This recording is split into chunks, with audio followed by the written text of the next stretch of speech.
नागरिकांनी नेपाळ प्रवास टाळावा, राज्य आपत्कालीन केंद्राकडून नागरिकांना सूचना करण्यात आलेली आहे। राज्य आपत्कालीन कार्य केंद्राकडून नेपाळमधील परिस्थितीबाबत महाराष्ट्रातील नागरिकांना सूचना देण्यात आल्या आहेत। सध्या महाराष्ट्रातील नागरिकांनी नेपाळ प्रवास टाळावा।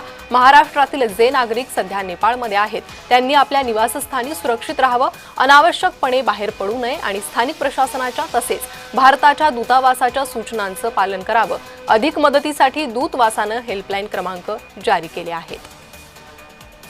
नेपाळमधील परिस्थिती पाहता हे आवाहन करण्यात आलेलं आहे। राज्य आपत्कालीन केंद्राकडून नागरिकांना सूचना करण्यात आलेल्या आहेत।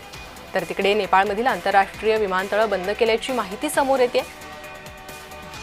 महाराष्ट्रातील नागरिकांनी अनावश्यकपणे बाहेर पडू नये अशा सूचना करण्यात आलेल्या आहेत। हेल्पलाईन क्रमांक जारी करण्यात आलेला आहे। भारतीय दूतावासाच्या संपर्कात राहण्याचं स्थानिक प्रशासनाच्या सूचना पाळण्याचं आवाहन करण्यात आलेलं आहे।